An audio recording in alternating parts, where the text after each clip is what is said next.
I started my journey in entrepreneurship back in 2014. At the time, I had just graduated from college with a degree in computer science. The world seemed like a big place, and I was ready to take on whatever it threw my way.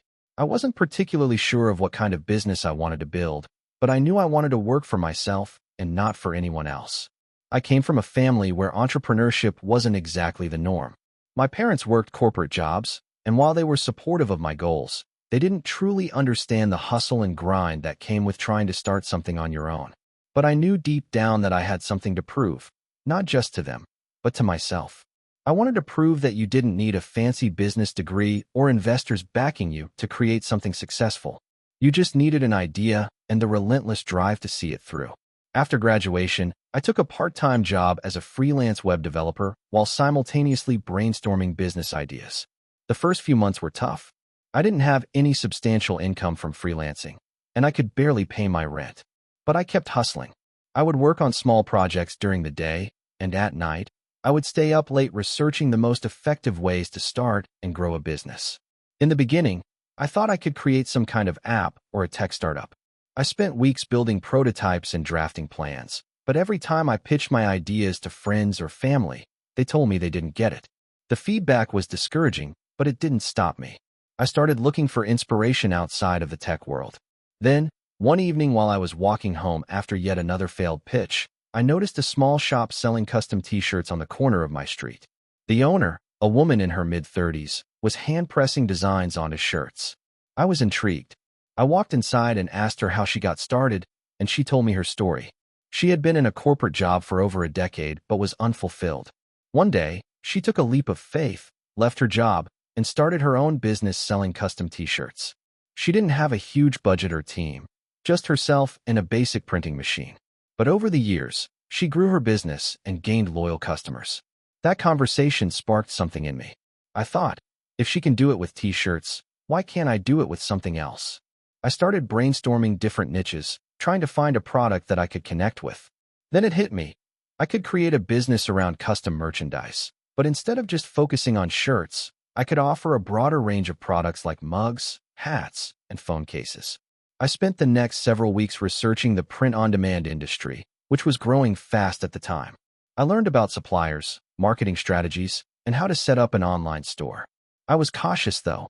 I didn't want to waste money on inventory or risk losing what little savings I had. So I decided to start small. I built a simple website, connected with a print-on-demand supplier, and launched my store with just a handful of products. To my surprise, it didn't take long before the orders started trickling in. They were small at first, but it was enough to keep me motivated. I was doing something I loved, and people were actually buying it. I started to think about ways to scale the business. I realized that the key to success wasn't just the products themselves, but the marketing. I began experimenting with social media ads, focusing on Instagram and Facebook, where I could target specific groups that were likely to buy custom merchandise. I set a budget of $50 a week for ads, and started testing different types of campaigns. At first, I made a lot of mistakes. Some ads tanked, and I lost money, but I kept adjusting and learning from each failure.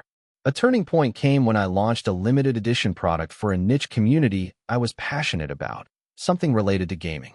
I marketed the product to that audience, and within a week, it sold out. The response was overwhelming. People loved the idea, and they wanted more. I reinvested every dollar I made back into the business, slowly growing the product catalog and expanding my ad budget. I also started collaborating with influencers in the niche to help spread the word.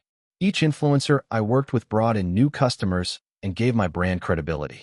The business continued to grow, but so did the challenges. I started getting more orders than I could handle. At one point, I had to work 18-hour days just to keep up with everything, processing orders, responding to customer inquiries, handling refunds. It was exhausting, but the success kept pushing me forward. Around this time, I hired my first employee, someone to help with customer service and order fulfillment. This was a huge step. It was the first time I delegated a task, and it felt like a huge weight had been lifted off my shoulders. With some breathing room, I was able to focus on growing the business even more. By the end of 2016, my business was generating 6 figures in revenue. It wasn't easy, but it was rewarding. I had built something from scratch, and it was growing beyond what I ever imagined. But I wasn't satisfied. I wanted to do more.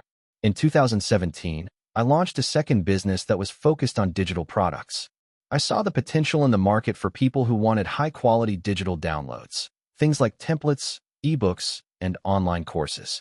The second business was built on the same principles as the first: start small, test the market, and scale gradually. That business was even more successful than the first. Within just a year, I was able to automate most of the processes, leaving me more time to focus on scaling even further. By the end of 2018, I had reached my goal: financial freedom. I was no longer relying on my businesses to survive. I was in control of my time, my income, and my future. Looking back, it's hard to believe how far I've come. I went from struggling to make ends meet to running multiple successful businesses. The journey was filled with failures, setbacks, and long nights, but every challenge taught me something valuable. Today, I'm at a place where I'm able to help others who are just starting out on their entrepreneurial journey. I mentor aspiring entrepreneurs, sharing the lessons I've learned along the way. My story isn't unique. There are countless others who have walked the same path. But I know that with determination, creativity, and a willingness to learn from mistakes, anyone can build a successful business. The key to entrepreneurship, in my experience, is simple: never stop learning, keep pushing, and never give up. The road might be tough, but the rewards are worth it. If I can do it, so can you. If you enjoyed the video, don't forget to leave a like and subscribe to the channel. It helps the content grow and motivates me to create even more great videos. Turn on notifications so you don't miss any new uploads. By the way, I'm curious, when do you usually watch my videos? While working, studying, or just relaxing at home? Let me know in the comments. I'd love to hear from you. Thank you for your support. I was 25 years old, living in a small apartment in Brooklyn, working a dead-end job that barely covered my rent, let alone anything else. I was stuck in a rut, going through the motions of life like a hamster in a wheel. Every day felt the same, filled with the same mundane tasks, the same 9 to 5 grind, the same feeling of being stuck. I always had big dreams of owning a business, of making it big, but reality kept pushing me down, telling me that success wasn't for people like me. I didn't have the right connections, the money, or the experience. But something shifted in me one day, and I decided to take the plunge. I didn't know what I was doing, and honestly, I still don't fully know, but I knew that if I didn't try, I'd regret it forever. It all started when I got laid off from my job. It was a cold Thursday morning when I walked into the office and was told the company had to cut back. They handed me a box with my stuff, and just like that, I was out. For a moment, I was stunned, but then a strange sense of relief washed over me. I no longer had to answer to anyone. I had no boss to answer to, no more waking up to an alarm clock blaring in my ear. I realized that I had been dreaming of a way out, and now I was given the opportunity to create something for myself. But I had no plan. I had saved up a small emergency fund, just enough to cover my expenses for a few months. I wasn't rich, but I figured I had the time to figure things out. The next few weeks were a blur of uncertainty, but in a good way. I started looking into different business ideas, searching the internet for inspiration, reading books on entrepreneurship, and listening to podcasts. One day, I came across an article about a guy who started a subscription box business. He was selling niche products to a small, passionate group of people, and the idea immediately clicked with me. I thought to myself, I can do that. At the time, I had no background in retail, logistics, or e-commerce, but what I did have was a burning desire to escape the 9 to 5 grind. I decided to go all in on this subscription box idea. I spent the next few days researching everything I could about the industry, from finding suppliers to learning how to set up a website. I had no idea what I was doing, but I figured if I messed up, I could learn from it and try again. I knew that the key to success in a subscription box business was finding a niche. It needed to be something unique, something that people would be excited to sign up for every month. After some brainstorming, I landed on the idea of creating a monthly box for people who were into obscure and indie books. I loved reading, and I knew there was a small but passionate community of people who would be excited about receiving curated books that weren't available in mainstream bookstores. I started reaching out to authors, independent publishers, and small bookstores to source books. It wasn't easy, but I learned quickly. I started building relationships with people who shared my vision. I found suppliers who were willing to offer me discounts because I was starting small, and I figured out how to negotiate deals. I built a website on Shopify and spent countless hours designing the look and feel of the site. I wanted it to be aesthetically pleasing but also functional. It was a struggle, but I kept pushing forward, believing that if I just kept going, I could make it work. The first month, I launched with only 10 subscribers. They were mostly people I knew personally, friends, family, and a few people from an online book club I was part of. It wasn't much, but it was a start. I put everything I had into making that first box perfect. I hand-wrapped each book, included a personal note with each package, and made sure everything was as professional as possible. When those boxes went out, I felt a rush of excitement. It was real. I was officially a business owner. The first month's sales weren't enough to live on, but it was enough to keep the lights on. I reinvested every penny I made into growing the business. I used social media to spread the word, reaching out to bloggers and influencers in the book community to see if they would share my story. Slowly but surely, the business started to gain traction. I kept my costs low, which meant working from my apartment and doing everything myself.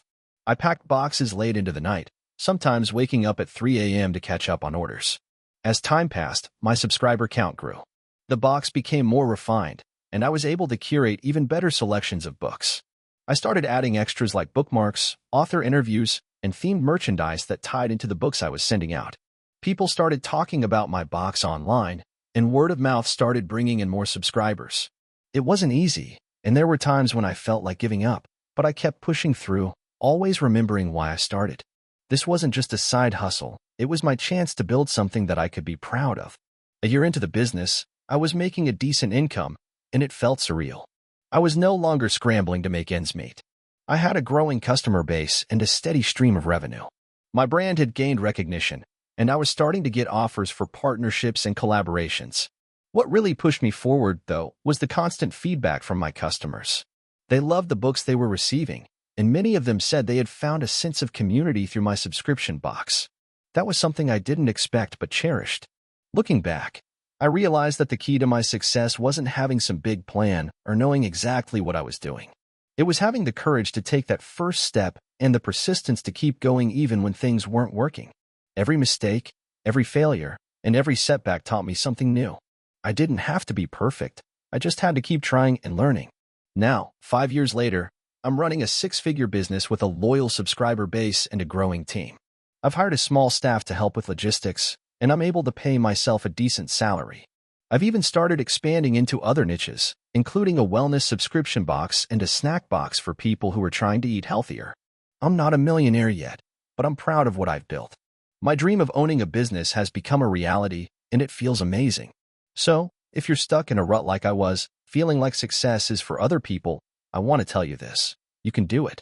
You don't need all the answers right now, and you don't need a ton of money or connections to get started. What you need is the willingness to take that first step and the determination to keep going. The journey will be tough, but if you stick with it, you'll get to where you want to be. Trust me on that. I accidentally became a millionaire by selling dirt. Literal dirt. I never planned to be an entrepreneur. I was 28, working a dead-end job in a windowless office, answering support tickets for a B2B SaaS company I still don't fully understand. The highlight of my day was going to the vending machine and hoping they'd restock the peanut M/NMS. The pivot point of my life started with a joke. My girlfriend at the time, now wife, and I had just moved into a rental house outside of Austin. The backyard was a mess, uneven patches of grass, lots of rocks, and the worst part, an enormous, unsightly dirt patch where nothing would grow. We had some friends over for a barbecue, and one of them pointed to the ugly dirt patch and said, "Hey, maybe you can sell that online. Artisan Texas dirt. People will buy anything." We all laughed. It was a stupid, beer-fueled joke. Except it wasn't. A week later, while procrastinating on a particularly annoying customer ticket at work, I remembered the joke and Googled "sell dirt online." To my surprise, there were a few Etsy stores and sketchy eBay listings selling enchanted forest dirt or volcanic sand from Iceland. I found a Reddit thread where people were shipping little jars of dirt as gag gifts. The idea stuck with me. So I set up a joke listing on Etsy: authentic Texas dirt, 8-ounce glass jar, hand-collected from the heart of hill country. I priced it at $15. I spent $20 on jars and labels. I wrote a completely over-the-top product description full of pseudo-spiritual nonsense. Each jar contains earth kissed by Texan sun and baptized by hilltop winds. I posted the listing and forgot about it. 3 days later, I got a sale. then another, then 3 in one day. I thought someone was messing with me, but nope, strangers were buying it. I shipped the first 10 orders using old Amazon boxes and bubble wrap. I dug dirt from the ugly patch in my backyard, sifted out the rocks, poured it into jars, and sealed them with wax I bought from Michael's. I added more listings: Midnight Prairie Soil, Red Clay of the Ancients, Sun-Kissed Garden Blend. The dirt was the same. I just gave each a different label, made the descriptions more absurd, and added poetic-sounding origins. Within a month, I'd made $1, 200. The weirdest part? Customers were leaving reviews. Glowing ones. One person said the dirt brought peace to their meditation space. Another claimed their plants were thriving in its presence. That was when I realized I had something. I bought a domain, dirtcrafted.com, and built a simple Shopify store. My girlfriend, who actually has good taste, helped with the branding. She designed a logo that looked like a boutique apothecary brand. I learned some basic Facebook ad targeting and put $200 into running ads at people who liked gardening, crystals, and home decor. Sales exploded. $5K in 1 month. Then $12K. At that point, I started taking it seriously. We rented a truck and drove to a family friend's ranch about an hour outside the city. We got permission to collect dirt there, real, untouched rural land. We filled bins with dirt, brought it home, sifted it, dried it, and mixed in natural elements like dried wildflowers and tiny quartz pieces. We started naming the blends: Starlit Mesa, Highland Spirit, Witch's Grove. Then came the influencers. Some home decor and spiritual TikTokers started unboxing our jars. They called it Vibe Soil. I leaned into it, launched a new line called Vibe Soil targeted at the crystalline incense crowd. Each jar came with a little info card about the energetic profile of the soil. We sold 20,000 jars in 6 months. I quit my job. My girlfriend quit hers. We moved into a bigger house and used the garage as our fulfillment center. We hired 2 college kids part-time to help with packaging and shipping. Dirt was paying for everything: our lives, our savings, even a trip to Iceland where I legitimately collected dirt and sold it as a premium line. Here's the crazy part. We weren't just selling to individuals anymore. Small shops wanted wholesale orders. A wedding planner ordered 300 jars as part of rustic-themed centerpieces. A small chain of plant stores in Oregon wanted a custom-labeled line. A museum gift shop bought a batch of prehistoric earth for an exhibit. By year 2, we hit $1.3 million in revenue. No outside investors. No viral gimmick. Just dirt, good branding, and an audience that felt seen. But it wasn't all smooth. 1 month, we got hit with a cease and desist from a landscaping company with a similar name. Another time, a batch of dirt got moldy in the jars because our new assistant skipped the drying step. We had to recall 400 jars and refund half of them. We tightened up the process. Got a small warehouse. Bought commercial drying equipment. Brought packaging in-house. My wife now runs the creative side: new blends, aesthetics, collabs. I manage ops, shipping, and the Shopify backend. We're lean but efficient. We just passed our 3rd year. We've shipped over 150,000 jars to 41 countries. We were featured in a BuzzFeed Weirdest Gifts That Are Weirdly Perfect list, which gave us a 3-month boost in traffic. I still get emails from people telling me our dirt changed their life. I'm not sure how to respond to those, honestly. It's just dirt. But it clearly means something to them. Looking back, I didn't invent anything. I didn't revolutionize an industry. I just took something ordinary, packaged it with intention, and told a story people wanted to believe. And maybe that's all entrepreneurship really is. 3 years ago, I was living in a 400-square-foot apartment that had cockroaches with more confidence than me. I was $38,000 in student debt, driving a car with 220K miles, and working a soul-sucking 9 to 6 data entry job for a logistics company that couldn't organize a file folder to save its life. I wasn't just broke, I was directionless. Every Sunday night, I sat in the shower and stared at the wall, listening to the water until it ran cold. The shift started with a pizza. I was home on a Friday night, drinking a warm beer, and ordered a pizza. When it arrived, I opened the box to find that the toppings had all slid to one side like they'd been in a car crash. It looked like someone had driven over a hill and the pepperoni had experienced G-force. I called the store, expecting some half-hearted apology, but the kid on the phone surprised me. "Hey man, I'm really sorry," he said, genuinely. "We've been having problems with the delivery bags. I'll remake it and personally deliver it." When he showed up 20 minutes later with a fresh pie, he pointed to the corner of the box. "We tried using these grip pads inside the bag last week," he said. "Didn't help. I think we need a better system." And that was it. That dumb conversation about pizza sparked a fire. I sat down and Googled insulated delivery bags, pizza stabilizer, and anti-slide box insert. Nothing useful. There were some clunky plastic racks, a few foam pads, but they were expensive, non-adjustable, and made cleaning a nightmare. That night, I stayed up sketching something on a notepad. A modular insert that could be placed inside any standard delivery bag, adjustable for different box sizes, with heat-resistant, washable material, and most importantly, anti-slip ridges. The next day, I went to Home Depot and Joann Fabrics with $80. I made the first prototype with neoprene fabric, a baking mat, and Velcro strips. It looked like Frankenstein's potholder, but it worked. I ordered 2 medium pizzas from different chains, biked over to their stores. I didn't want to reveal what I was doing yet, and asked if I could test something in their bags. I don't know why, but they agreed. One manager even said, "If you can fix these damn pizza slides, you'll be a hero." I refined the design for 4 months. I spent nights cutting fabric and experimenting with 3D printed interlocks. I tested the inserts by delivering pizzas myself on weekends through Uber Eats, Postmates, and DoorDash. Each time, I'd use my insert in one delivery and not in the next to compare customer reviews. Deliveries using the insert consistently got better feedback. Pizza still hot, cheese not stuck to box, no mess. That's when I knew I had something. I called the product Stay Flat.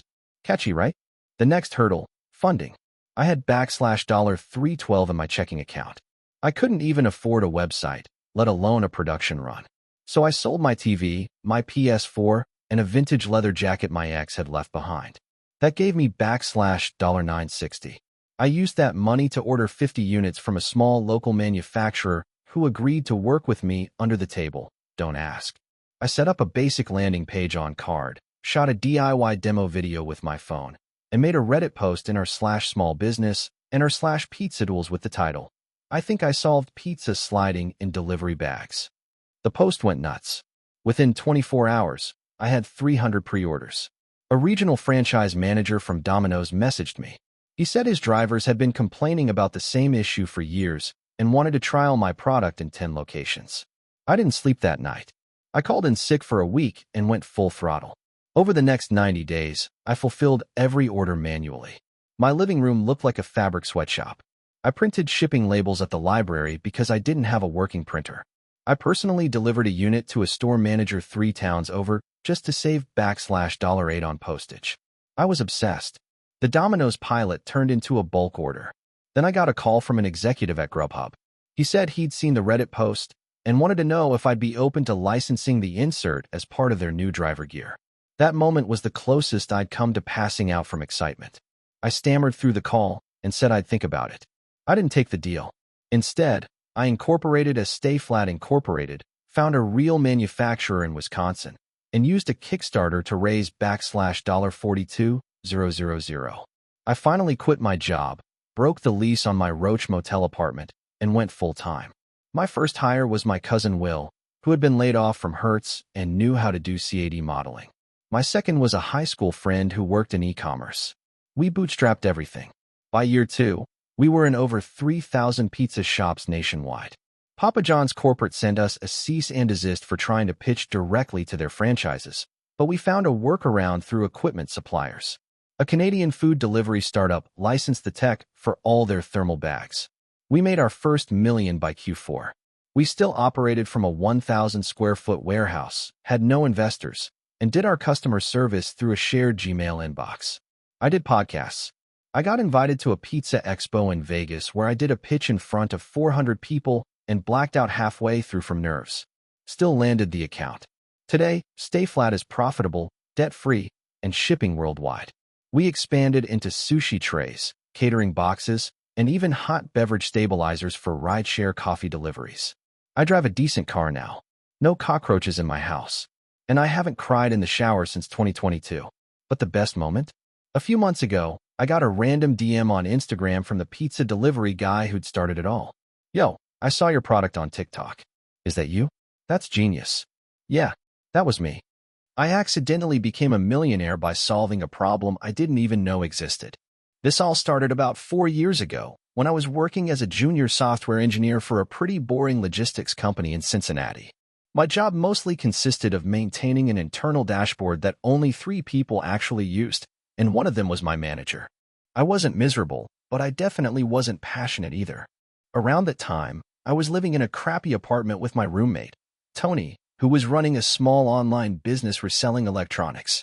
He was one of those guys who would buy a pallet of returned Amazon stuff and try to flip it. Our living room was usually full of boxes and half-functioning toasters. One night, after I got home from work, Tony was sitting on the couch surrounded by random gadgets and cursing at his laptop. "eBay is garbage," he muttered. "They flagged my listings again for incomplete specs. How the hell am I supposed to list this crap when I don't even know what half of it is?" I sat down next to him, and he showed me a few of the listings. He had a Bluetooth speaker, but no model number, no manual, and no idea what brand it was. eBay's algorithm was flagging his listing because he couldn't provide enough product info. "What if you had a tool that could identify this stuff for you?" I said without really thinking. Tony raised an eyebrow. "Like Shazam for electronics?" That got stuck in my brain. The next day at work, I kept thinking about it.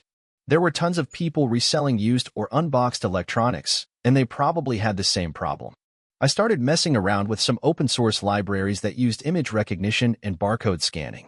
I built a basic web app that could identify the make and model of a device based on a photo or serial number.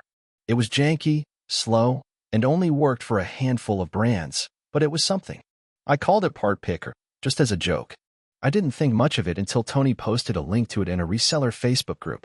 Within a day, I had over 300 signups.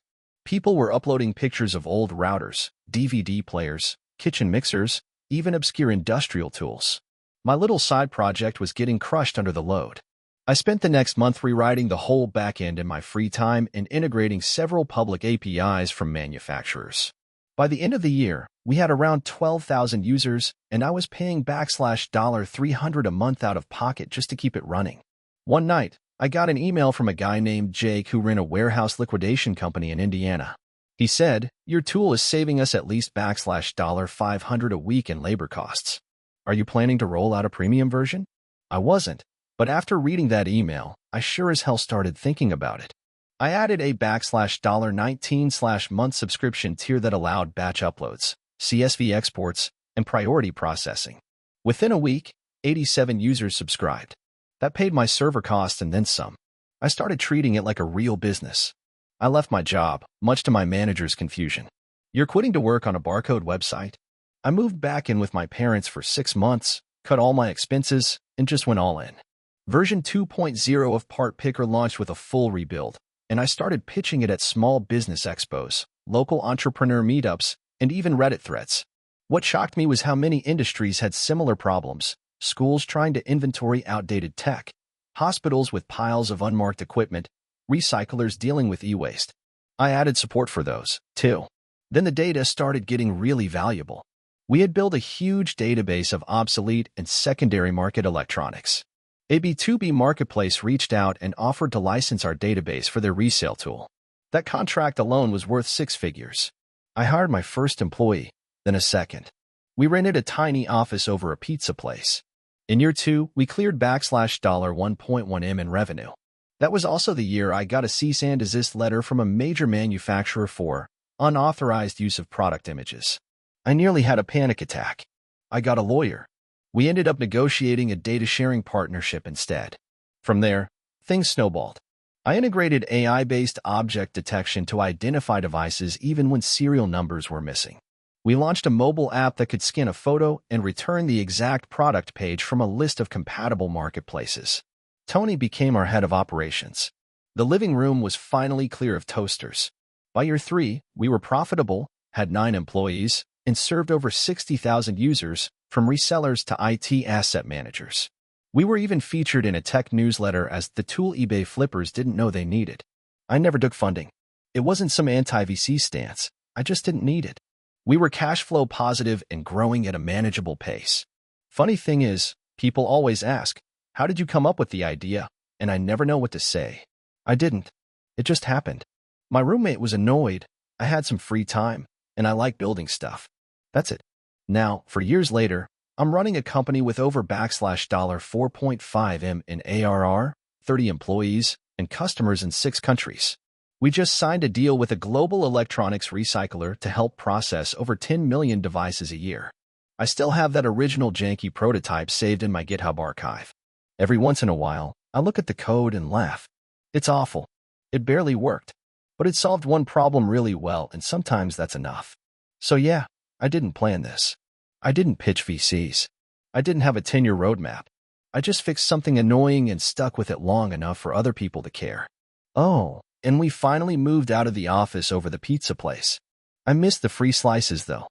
I was 28, broke, and living in my car with $47 to my name when I accidentally started a 6-figure business. Let me rewind. I'd been working at a startup in Austin for 3 years, one of those change-the-world kind of tech companies that paid in pizza, stock options, and broken promises. I was the 3rd employee. I believed in the mission. I worked 12-hour days, weekends, birthdays. In return, I got equity that turned into toilet paper and a monthly paycheck that couldn't cover rent. When they finally shut down, they gave us 2 days' notice and a generic sorry. I had no savings. I've been couch surfing and maxing out credit cards to keep up with Austin's rent hikes. The day I left the office for the last time, I went to my car and just sat there, staring at the steering wheel for hours. No plan, no direction. I ended up driving to a Walmart parking lot and sleeping in my car that night. Then the next night. Then the next. I showered at a Planet Fitness. I ate 99-cent gas station burritos. I applied for jobs, hundreds. I walked into cafes and begged for barista work. Nothing stuck. The market was flooded, and my resume looked like it belonged to a failed idealist with no tangible skills. One night, I was scrolling Craigslist from the Walmart Wi-Fi and saw a post titled, "Urgent. Need help setting up Shopify store. Will pay $200. I built Shopify stores before for the startup and once for a friend's art business. I figured I had nothing to lose. I replied. Got the gig. The guy was launching a subscription box for pet owners and had no idea how to set up payments, configure products, or even create a basic homepage. It took me 6 hours in a McDonald's parking lot with my laptop plugged into an extension cord I begged the manager to let me use. I finished it, sent him the login, and by morning, he Venmo'd me $200. I cried in my car that morning, not because of the money, but because it was the first time in weeks I didn't feel like a failure. So I did it again. I went back on Craigslist and searched Shopify, e-commerce, store setup. I found 2 more gigs that week. Word of mouth started kicking in. One of my clients referred me to a friend, then another. I started a Google form intake, made a basic site with my services, and posted it to a few Facebook groups. Business trickled in, small at first, $150 here, $300 there. After 4 weeks, I had made just over $2,000. It felt like $1 million. I rented a weekly Airbnb room for $180. A mattress, a desk, and functioning Wi-Fi. I cried again the night I slept in a real bed. Then came the turning point. One of my early clients, a guy selling kitchen accessories, had a viral TikTok and his store blew up. He emailed me frantically. I need to upgrade the site, add bundles, and set up abandoned cart emails today. Can you do it? I worked nonstop for 17 hours and did everything he asked. His store made $40,000 that weekend. He tipped me $500 and told all his TikTok creator friends. Suddenly, I was getting emails daily. I couldn't keep up. I panicked. I needed help, but I couldn't afford a team. So I did something that felt like jumping out of a plane. I posted in a Shopify devs Discord, offering to subcontract work. I said I'd pay $100 per project, flat rate. Within 24 hours, I had 15 devs respond. Some were way better than me. I hired 3 on the spot and started feeding them projects. I focused on client acquisition, systems, and client management.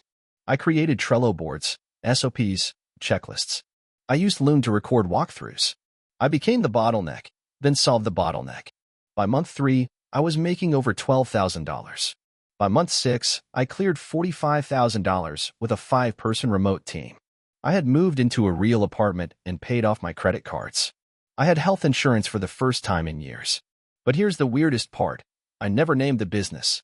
It was just a form on my site called Get a Shopify Store Built. I didn't even make a logo until month 7. What finally made me sit down and formalize it was a client, a woman launching a sustainable fashion brand, who said, "You guys are incredible. What's your company called again?" I paused. I literally didn't know.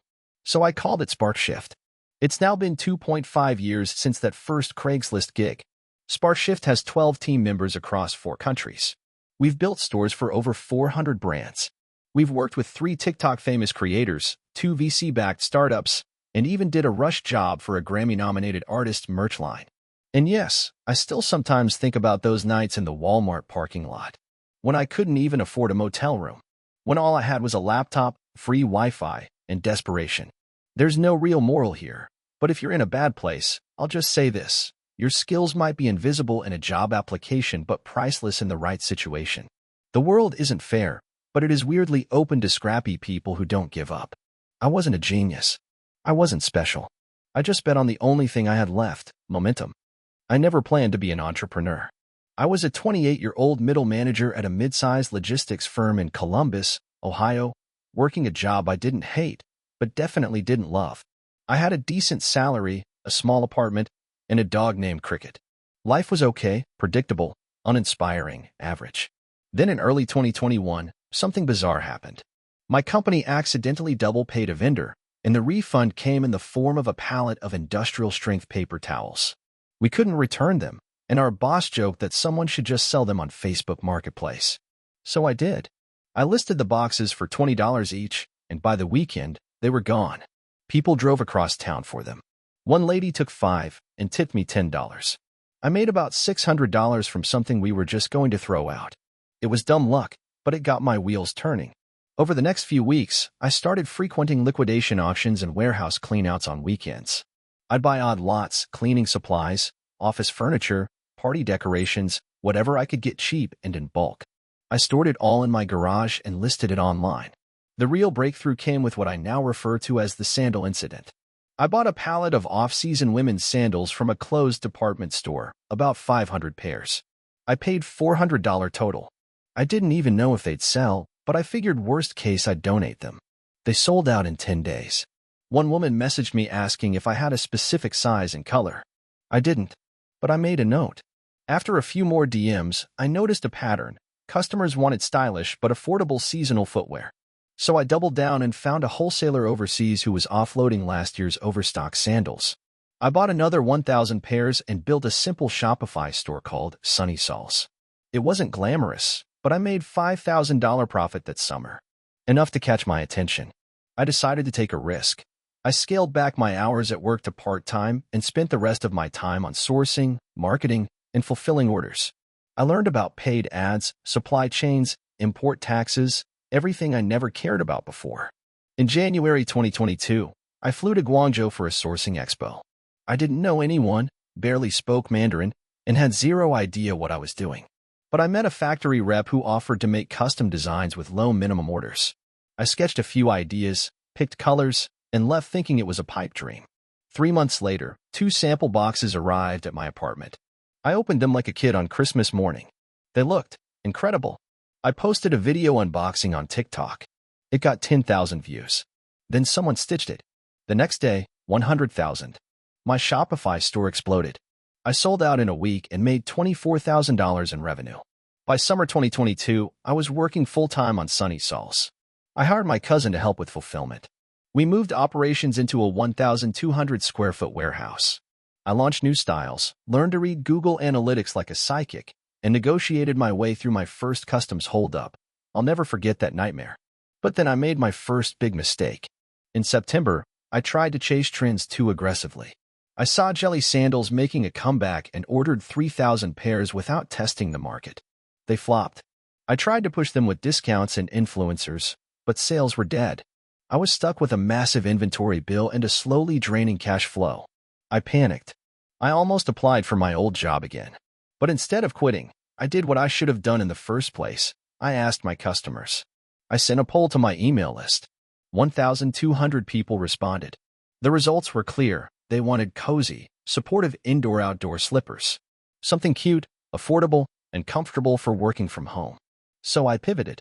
I took what I had left, sold it at break-even to discount retailers, and used the cash to prototype a new product, the Cloud Cush. They were part slipper, part sandal, with thick soles and plush lining. I sent 100 free pairs to micro-influencers on TikTok. One of them hit 500K views overnight. My DMs were chaos. We sold out in 3 days. I turned off ads because we couldn't keep up with demand. I flew back to China that fall to lock in a better deal and hire a quality control agent. By the end of 2022, Sunny Sauls had hit $480,000 in revenue. I paid off all my debt and hired 2 full-time employees. I moved into a 3,000 square foot warehouse. I still couldn't believe it. The guy who used to sell leftover janitor supplies from his garage was now running a full-scale footwear brand. But nothing, and I mean nothing, prepared me for 2023.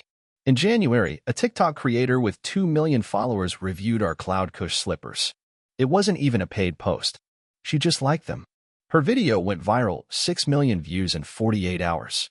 We did $110,000 in sales that week.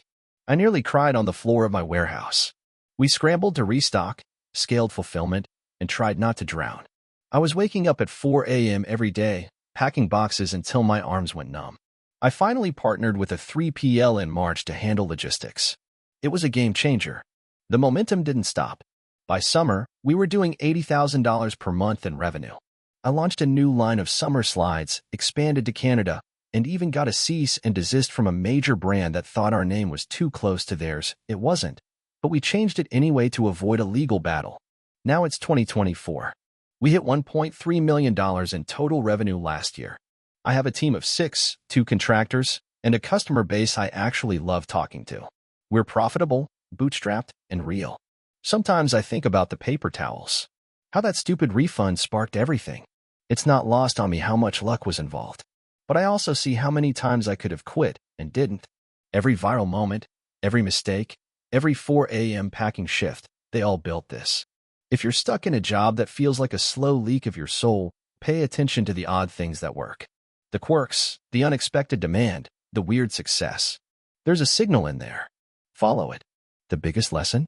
You don't need $1 million idea. You just need $1,000 mistake, a curious mind, and the grit to keep going after the first no. And maybe a pallet of paper towels. I never thought I'd end up running $1 million company out of my garage, especially after losing my job and maxing out 3 credit cards. But that's exactly what happened. It started in the winter of 2018. I was laid off from a mid-level marketing job at a startup that had burned through its series of funding too quickly. I was 29, had no savings, and rent was overdue. I remember sitting in my freezing Boston apartment, watching my breath come out in clouds, wondering how the hell I was going to keep the lights on. I tried applying to jobs like crazy. Dozens every day. Nothing. I even reached out to old coworkers, but most of them were in the same sinking boat. I started doing freelance gigs, graphic design, copywriting, whatever I could get. One of those gigs changed my life. I got hired by this small Etsy seller to design packaging for homemade soaps. Her business wasn't huge, but she paid on time, and her soaps were legit. She sent me a few samples so I could design around the scent and texture. I remember opening the box and thinking, these smell amazing, but why does the packaging look like it was done in Microsoft Paint? I delivered a new minimalist design, clean branding, and a Shopify site mockup just for fun. She loved it. 2 weeks later, she messaged me saying her sales had tripled. That's when it clicked. The products weren't the problem, presentation was. So many small makers had great items but no idea how to sell them. I got obsessed. I started digging into the maker economy, people selling candles, soaps, jams, jewelry from home. Most of them were terrible at branding, SEO, and e-commerce. That's where I could fit in. I pivoted from freelancing to offering what I called brand jumps. Basically, I'd take a maker's brand, do a full redesign, build a Shopify store, set up their Instagram and Pinterest, and teach them how to run ads. To get clients, I offered free makeovers to 5 Etsy sellers. In exchange, I asked for a testimonial and referral if they saw results. 4 out of the 5 saw a boost in sales within a month. I got 11 new clients from those referrals. Suddenly, I wasn't worried about rent anymore. I called my business Brightforge Creative and built a simple site. The pitch was straightforward. You make it, we sell it. In 2019 alone, I worked with over 60 small businesses. I raised my prices from $500 per project to $2,000, then $5,000. Then I started offering monthly retainers. But the real turning point came with candles. One of my early clients, Maria, made these hand-poured soy candles with wild combinations, fig and whiskey, tobacco and rose, leather and sage. Her stuff was incredible, but she was barely breaking even on Etsy. I took her on, rebranded her as Feral Flame, made luxury-looking labels, redesigned her product photos, and convinced her to raise prices by 40%. We also started running highly targeted Facebook and Instagram ads, leaning into the cozy/mysterious aesthetic. Sales exploded. In the first month, she did $3,000 in revenue. Second month, $8,000. By month 5, she hit $25K. Maria emailed me a screenshot of her Stripe account with the subject line, "WTF is happening." That story got around. Suddenly, I wasn't reaching out to clients, they were reaching out to me. I had to hire help. I brought on my old college roommate, Danny, who was a data analyst at a bank, to run the ads side. Then I added a designer from Upwork named Lynn who turned out to be a genius at product photography. By the end of 2020, Brightforge had helped over 200 businesses. We'd driven $2.3 million in client revenue, and I'd pulled in about $300K for myself, mostly working in sweatpants from my garage. But the best part was still coming. In 2021, I started noticing a pattern. The best performing products were always candles. People couldn't get enough. And most of them were made with similar ingredients, poured in small batches, with fancy names and nice labels. So I thought, what if I created my own candle brand? I already had everything I needed: sourcing contacts, a production partner, branding experience, and strategy, logistics. I called the brand Wick and Veil. It was all about sensory storytelling. Each candle came with a short story printed inside the lid. Midnight Library, Gravedigger's Garden, The Sea Witch's Study. They were hits on TikTok and Instagram. I spent $4,500 to launch the first run of 500 candles. They sold out in 6 days. Then I reinvested everything. Made 1,200 more. Gone in 10 days. By the end of that year, Wick and Veil had done $430K in sales, all online, no retail stores. I started handling fulfillment from a tiny warehouse I rented 30 minutes away. My parents came down one weekend and helped me pack boxes. Now, in 2025, Wick and Veil is projected to hit $2.1 million in revenue. Brightforge still runs, but I've handed off most of the day-to-day to Danny, who's now co-founder. We've built a small team of 7, and we're fully remote. But here's the kicker. All of this started because I was broke, cold, and desperate. I don't have an MBA. I never had a trust fund. I didn't even know how to run Facebook ads when I started. But I had 2 things: time and obsession. I used what I knew: branding, storytelling, and helped people who were good at making stuff but bad at selling it. So yeah, I still live in the same house. I still work in my garage sometimes.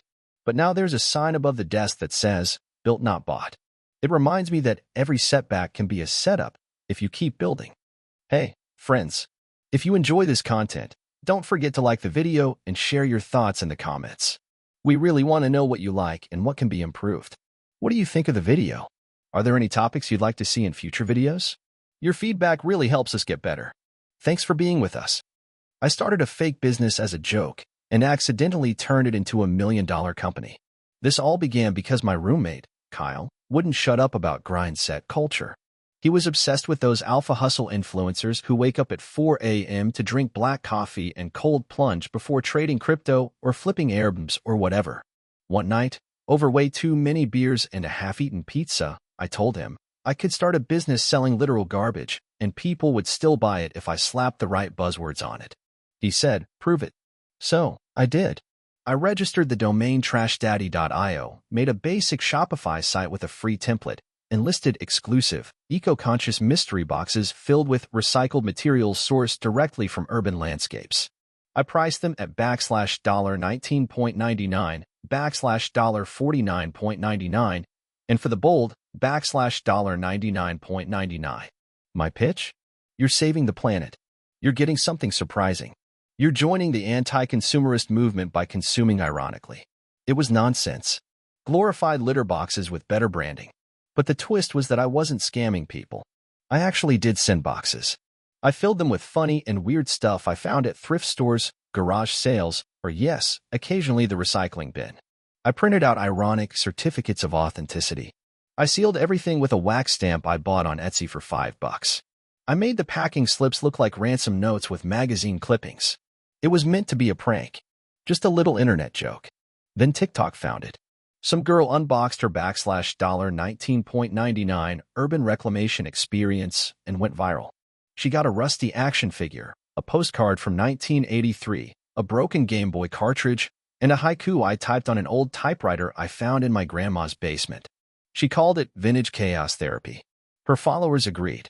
Sales spiked from 3 joke orders, my friends, to 312 in 48 hours. Shopify froze my account because they thought it was fraudulent. I had to email their support team while sitting on my bathroom floor, surrounded by garbage, yelling, "This is real. People are paying for this." I recruited Kyle and 2 other friends. We turned our apartment into a warehouse. The living room became packaging central. The kitchen was supply intake. We started naming boxes. The Urban Meltdown, Dumpster Bloom, Post-Capitalist Picnic. We were having fun, and people were buying the myth. At $19.99 a box, margins were stupid good. We spent maybe $3, $5 per box, including shipping, since we got better rates with volume. By month 3, we'd cleared $47,000 in revenue. Our landlord was not amused. Eventually, we moved operations to a cheap industrial space on the edge of town. No heating. Rats.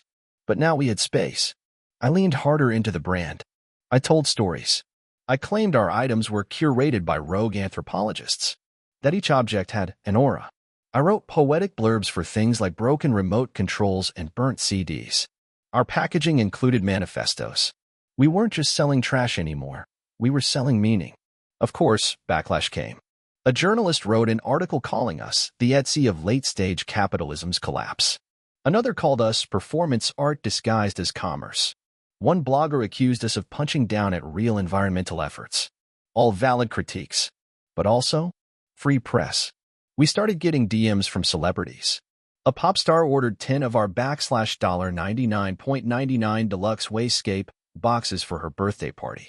A fashion house reached out asking for materials to use in a runway show. I shipped them a bag of torn denim, melted plastic spoons, and a cracked vanity mirror. They used it. Vogue called it post-industrial couture. By the end of year 1, we had a team of 12, a real logistics setup, and had cleared $1.2 million in revenue. People kept asking, what's next? NFTs? A podcast? Trash Daddy NFTs would have printed money, but it felt too soulless, even for us. So instead, we did pop-ups. We set up installations in LA and New York. People paid $15 to walk through rooms full of curated trash and write their own consumerist confessions on the walls. It became a thing. People made dates out of it. Brands tried to sponsor us. But here's the part one didn't expect. Some people loved it for real. Not ironically. We got emails like, "Your box helped me feel something again." Or, "I cried when I found the mixtape. It reminded me of my ex." People weren't just buying junk. They were buying stories, surprise, nostalgia, weirdness, asterisk emotion. Asterisk, it was like we'd created a loophole in capitalism. A reverse luxury item. You weren't buying the thing. You were buying the absurdity of the thing. And people were happy to do it. Eventually, we rebranded. The name Trash Daddy was too joke-y for where we were heading. We became Reclamation Collective. Same ethos, cleaner brand. We even hired real artists to design boxes with themes, like temporal drift, time-related objects, and domestic hauntings, old household items that seemed cursed. We pay our staff well. We source locally. We partnered with nonprofits to fund creative reuse programs. Somehow, it all became legit. And yet, the heart of it is still the same, a joke taken seriously. Kyle's now COO. He still drinks his black coffee at 4 a.m., but now he uses it to fuel freight logistics spreadsheets. I do more writing and brand direction. I don't call myself a CEO. I just say I run a company that sells emotional garbage. Sometimes I think about how dumb it was. Sometimes I wonder how it worked. But mostly, I think about this guy who emailed me a few months ago. He said his mom passed away, and he found an old Trash Daddy box she'd ordered. Inside was a hotel room key from 1996, a plastic dinosaur, a scratched CD labeled Songs for Driving Alone, and a letter that said, "Everything ends. That's what makes it beautiful." He said it felt like a message. Like fate. Like someone reaching out from the other side. It wasn't, of course. It was random. Or maybe not. Either way, that $19.99 box meant something. And that, apparently, is enough to build a business. 2 years ago, I was on the verge of filing for bankruptcy. Now I run a multi-million-dollar coffee subscription business, and I still have no formal background in coffee or business. Here's how I went from almost losing everything to pulling in over $400,000 per month in recurring revenue. All because of one very weird weekend and a really dumb Facebook ad. I was 31, broke, and exhausted from a failed restaurant venture that had drained all my savings. I'd poured everything I had, money, energy, time, into that business for 3 years, only to shut it down after a fire and insurance loopholes made recovery impossible. I had $2,800 to my name, maxed out credit cards, and I was sleeping on a pull-out couch in my cousin's basement in Portland. This was late 2021. I was delivering groceries for Instacart to stay afloat and cycling through side hustles like I was speed dating. One Friday afternoon, I delivered 3 huge bags of fancy coffee to a tech bro's mansion. I made a dumb joke about how much coffee it was, and he replied, "Dead serious, this is just for the weekend." I hate running out. The next morning, I was still thinking about it. The guy had subscriptions for everything: razors, dog food, even socks. Why not coffee? Yes, coffee subscriptions existed, but they all looked generic, bland, curated this and artisanal that. No personality. And none of them seemed targeted at people like my delivery customer, the overcaffeinated, productivity-obsessed, dopamine-hacked startup crowd.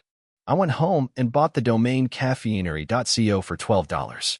That weekend, I built the ugliest Shopify site you can imagine. Just one product. A monthly box of high-caffeine craft coffee for people who need to get stuff done. I called it the Hustle Fuel Box. I didn't even have suppliers yet. I just put up a launching soon waitlist page with a form. Then I made a meme-style ad with a stock photo of a sweaty guy at a laptop and the caption, "Coffee is my co-founder." I ran $60 worth of Facebook ads targeting startup founders, VCs, and software engineers. That ad got 237 email sign-ups in 4 days. I didn't sleep that week. I emailed every small batch roaster I could find, offering to feature their coffee in a new subscription box that would give them exposure to high-income customers. Out of 23 emails, 3 responded. 2 said no. One small roaster in Vermont said, "Sure, sounds fun." By the end of the week, I launched pre-orders.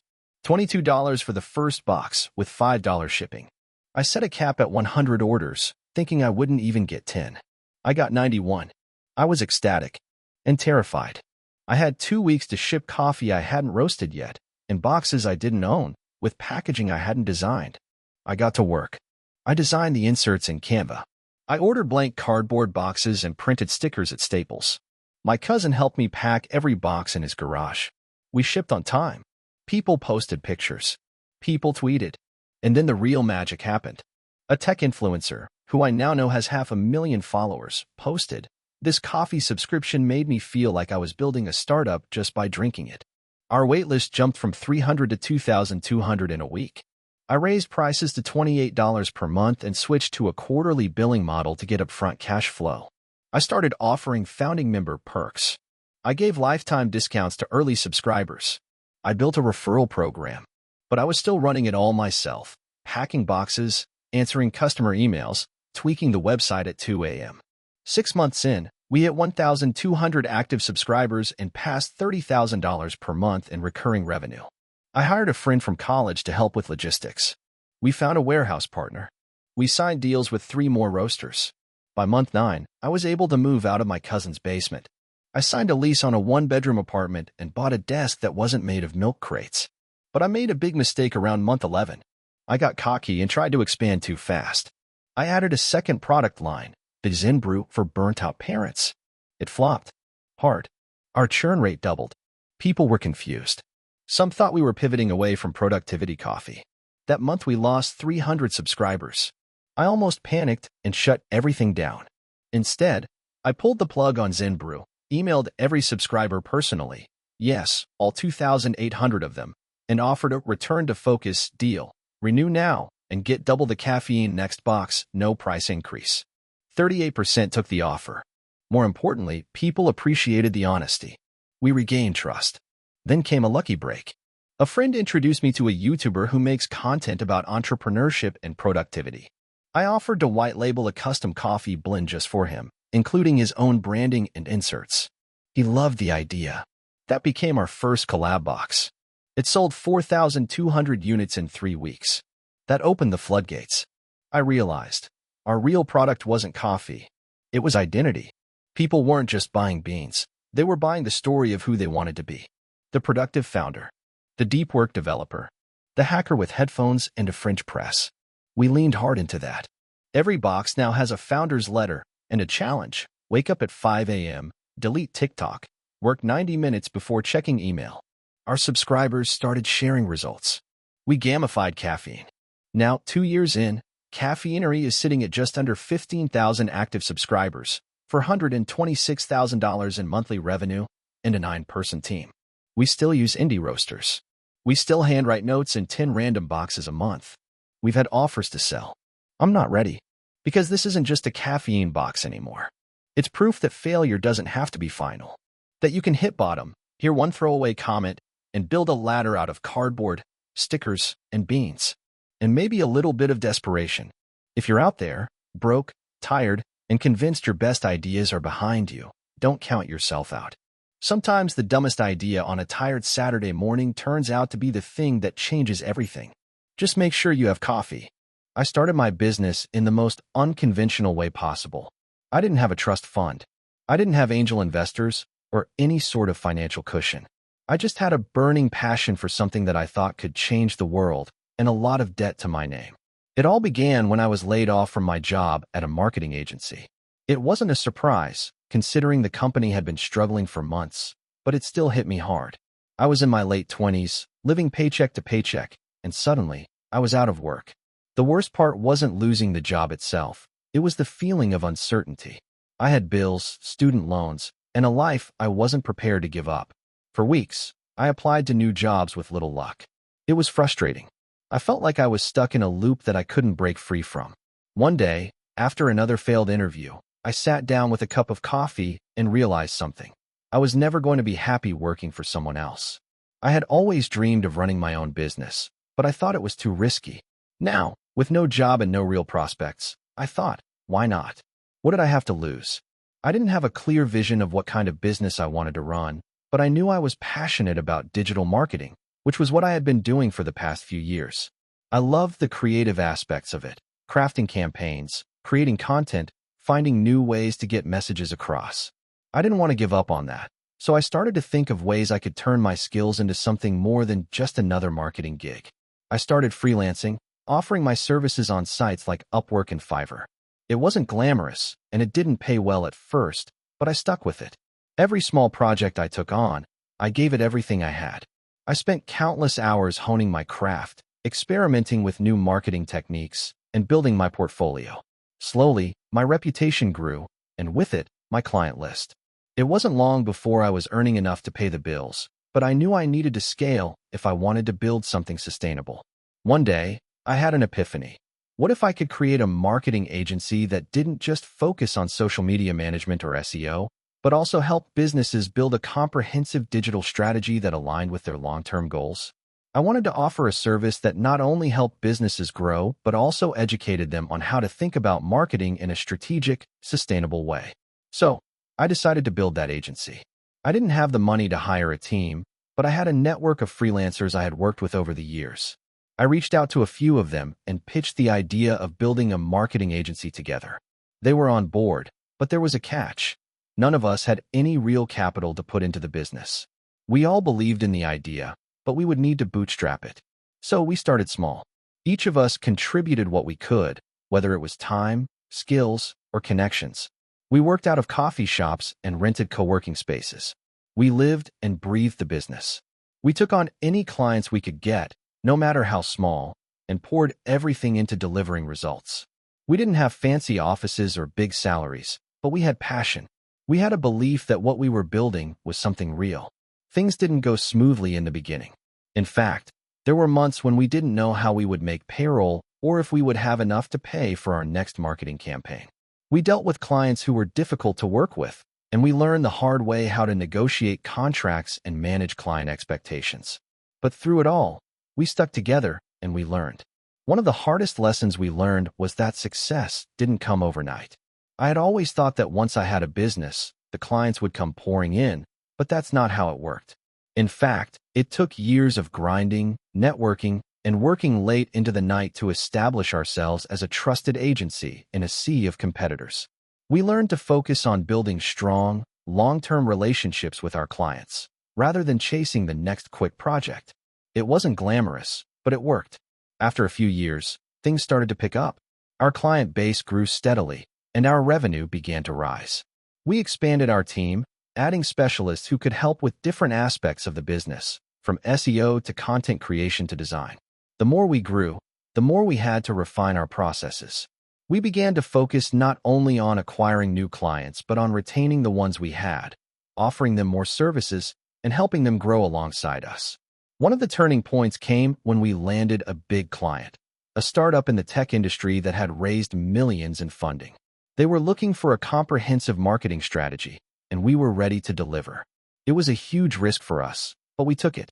We went all in on their campaign, putting in countless hours, brainstorming ideas, and refining every detail of their marketing plan. When the campaign launched, it was a massive success. We exceeded all expectations, and the client became one of our biggest advocates. That client turned into several others, and our reputation as a high-quality marketing agency grew. We were able to move out of the co-working spaces and into our own office. We hired full-time employees and started offering additional services, like video production and branding. But despite all the growth, we never forgot what got us there in the first place: the willingness to take risks, the drive to learn from our mistakes, and the commitment to delivering exceptional results for our clients. Fast forward to today, and we're a thriving digital marketing agency with a team of over 30 people. We've worked with some of the biggest names in the industry, and we've been recognized in several publications as one of the top agencies in our field. We've raised capital to expand even further, and we're constantly looking for new ways to innovate and improve. Looking back, it's hard to believe how far we've come. There were days when I wanted to give up. There were moments when I doubted myself and the business. But we kept going, and now we're living proof that success isn't just about having a great idea. It's about persistence, passion, and the willingness to keep pushing forward, no matter how many setbacks you face. If there's one piece of advice I can give to anyone thinking about starting their own business, it's this: don't wait for the perfect moment. There will never be a perfect moment. You just have to start. Take the first step, and then keep going. And when things get tough, and they will, remember that the only way to fail is to give up. I had always been the type of person who liked to go against the grain. It was a trait that both helped and hurt me throughout my life. I grew up in a small town with a family that valued security above all else. My parents worked hard to give us a stable life, but I never felt fully satisfied with the traditional route they had planned for me. Everyone in town seemed content with their 9 to 5 jobs, their houses with white picket fences, and their steady lives. But that life never appealed to me. I wanted more. I wanted to build something from scratch, something that could stand the test of time. Little did I know, it was this very desire that would lead me to one of the hardest and most rewarding experiences of my life. The story begins in 2015. I had just graduated from college, and while most of my peers were out celebrating their new careers, I was questioning my next move. I had majored in business, but the idea of working for someone else didn't sit right with me. My friends had landed jobs in various fields: marketing, finance, tech, but I had nothing lined up. It wasn't that I was lazy. I just couldn't see myself sitting behind a desk all day, following someone else's rules. I had this nagging feeling that I could do more, that I could start something on my own. The question was, what? I spent weeks thinking about different business ideas. The problem was, I had no money. I came from a family that didn't have much, and while I had some savings from odd jobs, it was hardly enough to start a business. I wasn't one of those people who had a rich uncle or access to venture capital. But I did have something else: determination and a willingness to learn. So I turned to what I knew best: research. One night, I was scrolling through Reddit when I stumbled upon a thread about people who had started successful side hustles. One of the comments caught my eye. A person was talking about how they had started a small online business selling custom t-shirts. They mentioned how they used print-on-demand services, which meant they didn't have to invest in inventory up front. The idea clicked. I didn't need to have thousands of dollars to start a business. I just needed an idea and the right platform to sell it. I started by researching print-on-demand services and platforms like Shopify and Etsy. It took weeks of learning how to set up an online store, design shirts, and market my products. I didn't have any design experience, so I had to teach myself how to use design software. It was tough, and there were many times when I thought about quitting. But I kept going, mostly because I couldn't shake the feeling that this was my shot. I launched my first store in early 2016. I didn't have much money to invest, so I kept everything lean. I created designs around niche interests, funny quotes, memes, and obscure references that I thought would resonate with certain communities. I spent hours marketing my products through social media, mostly Instagram, targeting small groups of people who shared my interests. For the first few months, nothing happened. I made a couple of sales here and there, but it wasn't enough to sustain me. I was working part-time jobs to keep myself afloat, and the stress of trying to run a business on the side was wearing me thin. Then, in late 2016, something clicked. I had been experimenting with my designs, trying new concepts, and one of my shirts, based on a popular internet meme, went viral. It wasn't huge, but it was enough to get my store noticed. Sales began to trickle in, and I started to see that there was a real market for my designs. I started reinvesting everything I made into growing the business. I spent hours every night improving my website, learning more about SEO, and trying to refine my marketing strategy. As 2017 came around, my business started to take off. I was making enough money to quit my part-time jobs and focus on my store full-time. But as the business grew, so did the challenges. I had to figure out how to manage customer service, handle returns, and keep up with demand. I also had to learn how to deal with competition. Suddenly, everyone and their grandmother seemed to be starting their own t-shirt business. In late 2017, I decided to pivot. I knew I couldn't keep selling the same designs forever, so I branched out into other products. I started offering mugs, phone cases, and posters, all with the same humorous, niche-inspired designs. This expansion helped broaden my audience, and within 6 months, my revenue doubled. I hired a small team to help with customer service, design, and fulfillment. I also invested in paid ads to boost my reach. By 2018, I was making more money than I ever dreamed possible. My business was profitable, but it wasn't just the money that kept me going. It was the freedom. I was finally my own boss. I could work from anywhere, set my own hours, and build something that was truly mine. But with that freedom came responsibility. As the business grew, I found myself spending more time on tasks that I didn't enjoy, like managing finances, dealing with suppliers, and handling logistics. It was overwhelming at times, but I was determined to make it work. In 2019, I made the decision to scale even further. I launched a new line of high-end products, targeting a more affluent demographic. This was a gamble. The margins were thinner, the competition was fiercer, and I wasn't sure if the market was ready for it. But it paid off. My new product line sold out in the first week, and I quickly became known in certain circles for my unique approach to combining humor with luxury. I had achieved something I never thought was possible. Today, in 2025, my business is worth millions. I've expanded into multiple markets and have a team of over 50 people working with me. But I haven't forgotten where I came from. I still run my business from home, and I still do everything I can to stay connected with my customers. Every day is a challenge, but I wouldn't have it any other way. I've learned that entrepreneurship isn't about making the right decision every time. It's about learning from your failures and never giving up. If there's one thing I've learned, it's that no matter where you start, if you have the determination and the willingness to learn, you can build something amazing. It hasn't been an easy road, but it's been worth every struggle. Looking back, I'm proud of how far I've come, but I also know this is just the beginning. My journey is far from over, and there's still so much to learn and accomplish. If you're thinking about starting your own business, my advice is simple. Start small, be consistent, and never stop learning. The road will be tough, but the reward is so much sweeter when you've put in the work. I had always been the kind of person who saw opportunities where others saw obstacles.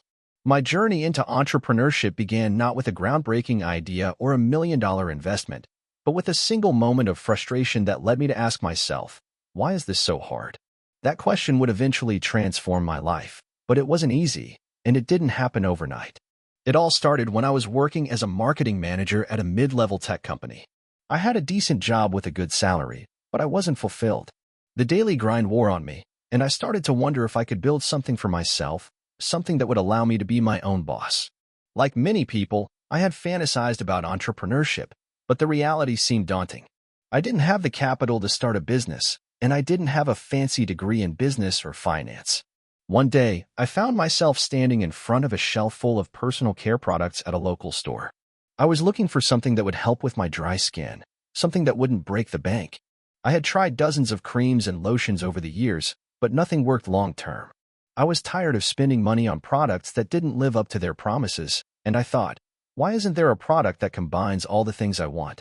I had an epiphany. Maybe I could make that product. I started to dive deep into researching skincare. I spent countless hours reading articles, watching YouTube videos, and talking to experts in the field. I realized that there was a huge gap in the market for affordable, high-quality skincare products that didn't contain harsh chemicals. Consumers were becoming more conscious of what they were putting on their skin, and there was a growing demand for natural, effective solutions.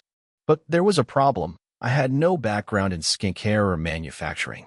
I didn't know where to begin, and I certainly didn't have the money to develop a product from scratch. But I refused to let that stop me. I knew there had to be a way to break into the market, even with my limited resources. I started small. I didn't quit my job right away. Instead, I spent my evenings and weekends working on the idea. I began by experimenting with ingredients in my kitchen, mixing oils, creams, and natural extracts to create something that I believed could work. My first few batches were awful. They were either too greasy, didn't absorb into the skin, or simply didn't live up to my expectations. But each failure was a learning experience. I took notes on what didn't work, and I kept improving my formulations. After several months of trial and error, I finally created something that felt right. It wasn't perfect, but it was a start. I knew I needed to test the product, so I reached out to friends and family to get their feedback. They were all impressed by how moisturizing the cream was and how it absorbed into the skin without feeling greasy. I felt a sense of validation, but I also knew the hard work was just beginning. I needed to figure out how to take this product from my kitchen to the marketplace. That's when I discovered the world of contract manufacturing. I found companies that specialized in producing small batches of skincare products. I sent them my formula, and after a few tweaks, they were able to produce my cream at scale. It wasn't cheap, but it was the only way forward. I used the money I had saved up from my day job to fund the first small batch, and it was a nerve-wracking decision. If the product didn't sell, I'd be out of thousands of dollars. The next step was branding. I had no experience with design, so I hired a freelancer to help me create a logo and package design that would make my product stand out. I wanted it to look premium, but also accessible. I spent hours on the phone with the designer, going back and forth on colors, fonts, and layout. I knew that the packaging had to convey trust and quality. After several rounds of revisions, I was finally happy with the result. Now, I had a product and packaging, but I still didn't know how to sell it. I decided to start with a website. I built a simple e-commerce site, using Shopify. It wasn't anything fancy, but it was functional. I took high-quality photos of my product, wrote copy about its benefits, and launched the site. I also started an Instagram account to build a following. I posted regularly, sharing my journey and the story behind the product. I didn't have many followers, but I was consistent. At first, the sales were slow. I sold a few units here and there, mostly to friends, family, and people who followed me on Instagram. But I didn't let that discourage me. I kept pushing forward. I used every spare moment to refine my marketing strategy. I reached out to influencers who had small followings and asked them to try my product. Some said yes, and others ignored me. But a few actually posted about my product, and it made all the difference. I started getting orders from people I didn't know, and slowly, my customer base grew. A few months later, I took a huge risk. I quit my day job. I was terrified, but I knew that if I wanted this business to succeed, I had to dedicate myself fully to it. I had enough savings to cover a few months of living expenses, but I knew I had to make the business profitable quickly. I focused all my energy on marketing, refining the product, and providing exceptional customer service. I learned how to optimize my ads, improve my website's conversion rates, and engage with customers on social media. It wasn't easy. There were days when I felt like I was getting nowhere. The uncertainty was overwhelming, but I kept pushing. I started to experiment with different sales channels. I reached out to small retailers and asked them to stock my product. Some agreed, and slowly my product started to gain traction. As the brand grew, I was able to hire a small team to help with operations, customer service, and marketing. My business was no longer just a side hustle, it had become my full-time focus. Fast forward to today, and I've built a successful brand that's sold in multiple countries. I've expanded my product line, invested in research and development, and even launched a subscription service for loyal customers. My business has surpassed 6 figures in annual revenue, and while it's been an uphill battle, I wouldn't trade it for anything. I've learned more than I ever could have imagined, not just about skincare, but about resilience, perseverance, and what it truly takes to build something from the ground up. Looking back, I realized that the biggest obstacle wasn't a lack of money or experience, it was overcoming the fear of failure. But I've come to understand that failure isn't the end. It's part of the process. Every setback, every mistake, has been an invaluable lesson that has helped me get closer to my goals. And I'm still learning, still growing, and still pushing forward. If there's one piece of advice I could give to anyone starting out on their entrepreneurial journey, it's this. Start with what you have, learn along the way, and never let fear hold you back. The path to success is rarely a straight line, but with persistence and a willingness to adapt, anything is possible. I started my business with nothing but a laptop and an idea. I was 23, freshly graduated, and drowning in student loans. My parents were supportive but realistic. My mom always said, "Don't expect to make money doing what you love. Get a job that pays the bills." But I couldn't shake the dream of starting my own business, the dream of creating something that could actually make a difference. My idea wasn't revolutionary, but it felt right. I wanted to start a digital marketing agency, focusing specifically on helping small businesses with their online presence. The thing was, I didn't know much about digital marketing at the time. I had taken a few courses during college, but that was about it. I had no money, no clients, and barely any experience. But what I did have was determination. I spent months reading books, watching tutorials, listening to podcasts, anything that could teach me the basics. I didn't have the luxury of taking internships or working for free, so I had to learn fast. I spent hours each day building my skill set, and when I felt I had just enough knowledge to be dangerous, I started reaching out to small businesses. I wasn't picky. I pitched to anyone I could find that looked like they might need help online. I'll be honest, the first few months were tough. I had countless rejections, some didn't even reply, and others flat out told me I was too inexperienced. But I wasn't discouraged. In fact, each no only made me more determined. Finally, after months of hustling, a local coffee shop owner, Sarah, gave me a shot. She was struggling to get any traction on social media and had heard about me from a friend. We agreed on a small, low-cost project. I was thrilled. I poured everything I had into her project, creating content, scheduling posts, and engaging with her customers. I treated that coffee shop like it was a Fortune 500 company. The results were better than either of us expected. Sarah's Instagram following grew, engagement increased, and she even saw more foot traffic in her store. She was thrilled and gave me glowing feedback, which I used to land my next few clients. But as I was picking up clients, I began to realize how tough it was to scale a business on my own. I couldn't keep up with the demand, and I was burning out. My days were spent answering emails, scheduling posts, running ads, and trying to manage everything alone.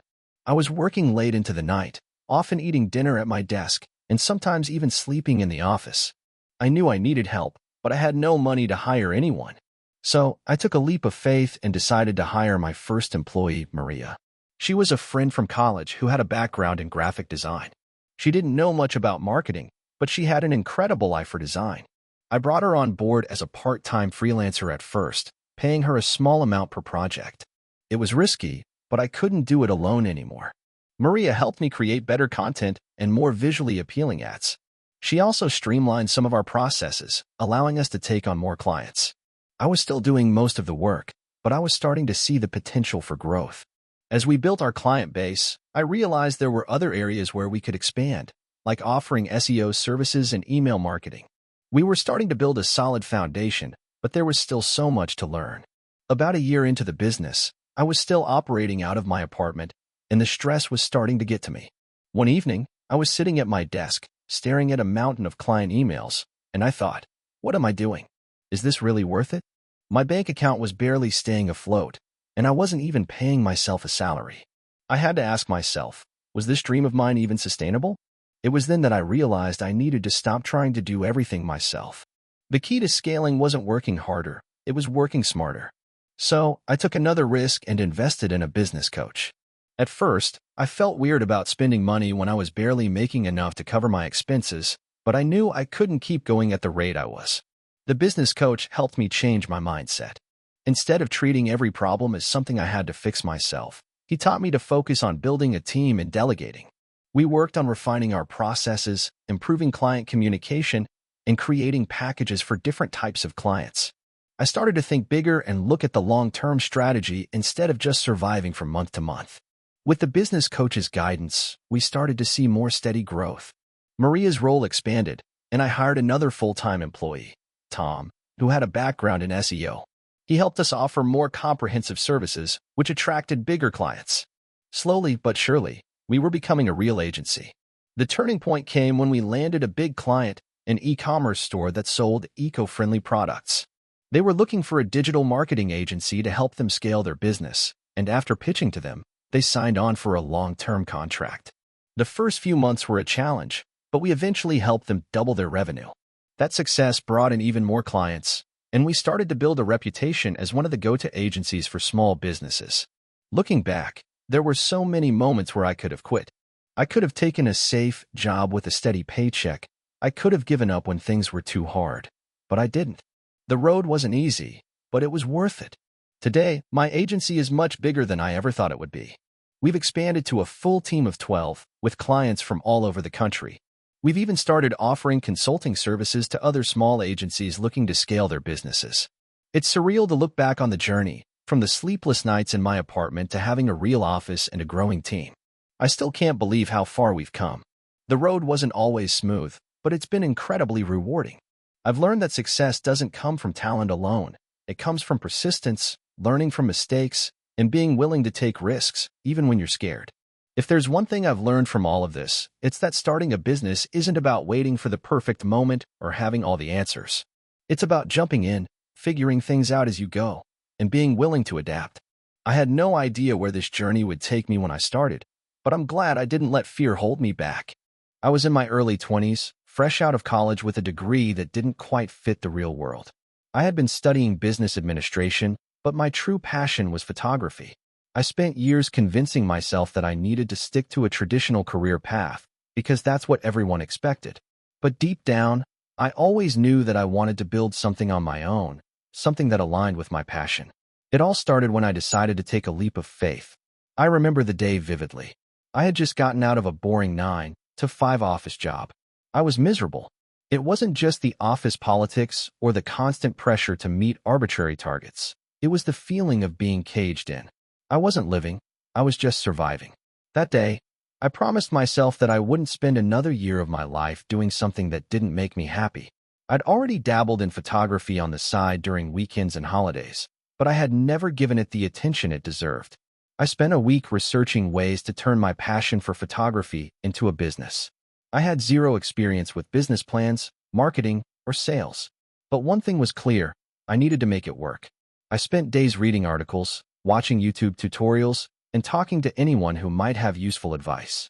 I remember the first person I called was my old photography professor, who had always encouraged me to pursue this path. He gave me a few tips, some helpful resources, and most importantly, his blessing. That felt huge. It was the first sign that maybe I wasn't crazy for wanting to chase this dream. In those early days, my biggest challenge wasn't even the business side of things, it was the self-doubt. I remember sitting in front of my computer, staring at a blank page as I tried to write a business plan. My mind kept telling me, "You don't have enough experience. Who's going to pay you for photos? This is a pipe dream." But every time that voice popped up, I pushed it aside. I couldn't afford to let fear control my decisions anymore. I started small, super small. I used every bit of savings I had to invest in a decent camera, a couple of lenses, and editing software.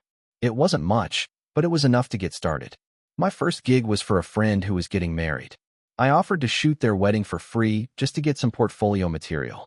They agreed, and I worked my tail off to capture every moment perfectly.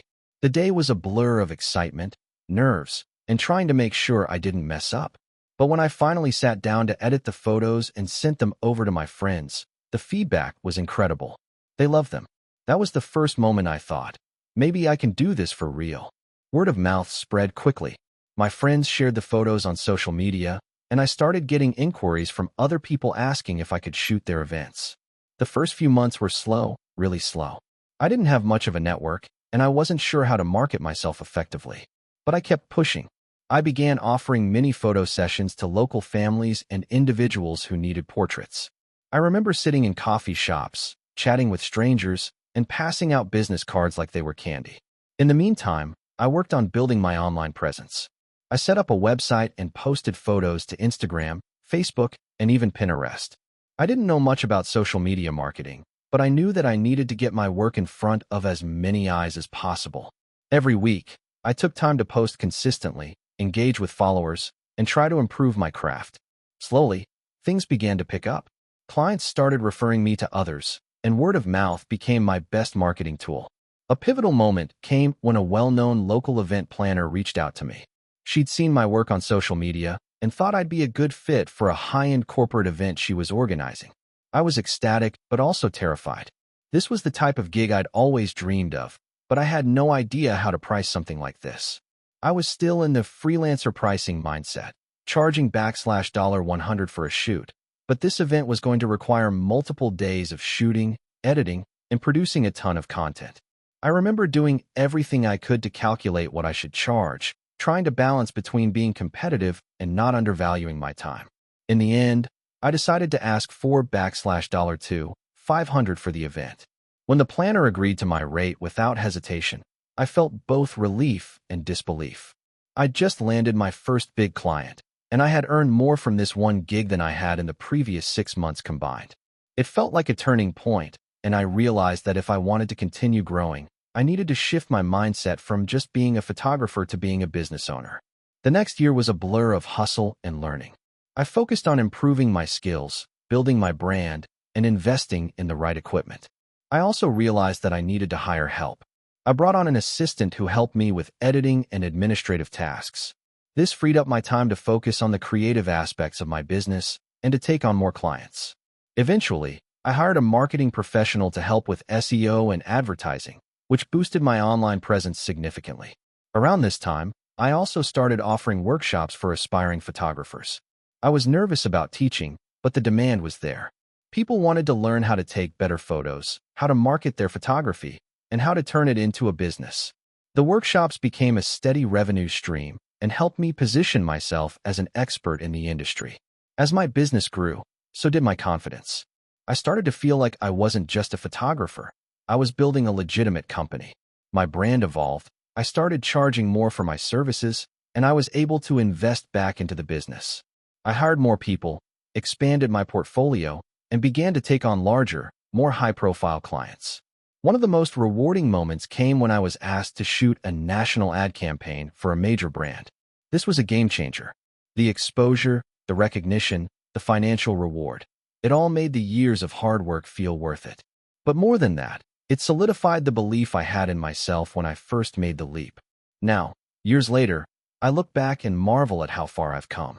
I went from a broke college grad with no idea how to run a business to the owner of a successful photography company with a team of talented people.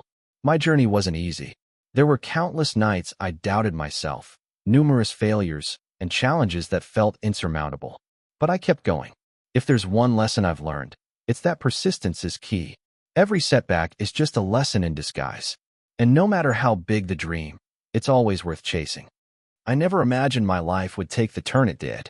Growing up in a small town, I always thought I would be working a regular 9-to-5 job, getting by like everyone else. But things changed when I hit rock bottom, both literally and figuratively. The story I'm about to tell you is not one of overnight success. It's the story of a guy who failed, got back up, and kept going until something finally clicked. It all started back in 2016 when I was fresh out of college with a degree in business administration. I had big dreams of becoming a CEO, of having my own company that would make a real difference. But reality hit hard. The job market wasn't kind to me. I sent out resumes every day, attended countless interviews, and faced rejection after rejection. I even started taking freelance gigs in graphic design, something I wasn't passionate about but figured it would help me pay the bills. One day, I found a job posting for a marketing position at a small tech startup. I thought, this could be my break. I applied, and much to my surprise, I got the job. It wasn't the high-paying, prestigious position I had dreamed of, but it was a start. I packed up my things and moved to the city, eager to begin this new chapter in my life. At first, everything seemed great. I was learning a lot, getting exposure to the tech world, and building a network. But as the months went on, I realized that the company was struggling. The product wasn't gaining traction, and the team was under constant pressure. The stress started to take a toll on me. I worked long hours, sometimes pulling all-nighters just to meet deadlines. But despite the effort, nothing seemed to change. Sales were stagnant, and the team morale was low. One day, the company's founder called a meeting. "We're running out of money," he said. "If things don't turn around in the next few months, we'll have to shut down." I sat there, feeling a knot tighten in my stomach. Here I was, in a job that was supposed to be my big break, and it was falling apart. The dream I had worked so hard to build was crumbling before my eyes. I could have walked away right then and there. I could have found another job and kept going through the motions, but something inside me refused to give up. I realized that if I didn't want to be stuck in a dead-end job forever, I had to take matters into my own hands. I started researching the startup world, reading books and blogs, attending networking events. I even took a few online courses in digital marketing and business development. Slowly, I began to develop a new vision for my life. I wanted to start my own company, one that could solve a real problem in a way that no one else was doing. I wasn't sure what that problem was yet, but I knew I was going to find it. In 2018, after months of late nights and brainstorming sessions, I came up with an idea, an app that could help small businesses improve their social media marketing. I had seen firsthand how many small business owners struggled to build an online presence, and I knew there was a market for it. The only problem was that I had no idea how to build an app. I knew I had to take a leap. I left my job at the startup and decided to go all in on my idea. I hired a freelance developer, learned the basics of app design, and began working on the app in my spare time. The first few months were grueling. I had to learn new skills, deal with frustrating bugs, and constantly iterate on the design. There were moments when I doubted myself, wondering if I was in over my head. But I kept pushing forward. I contacted small business owners, asked for feedback, and used their input to improve the app. Slowly but surely, the app began to take shape.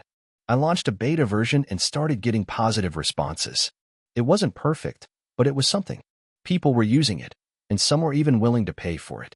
In 2019, I officially launched the app to the public.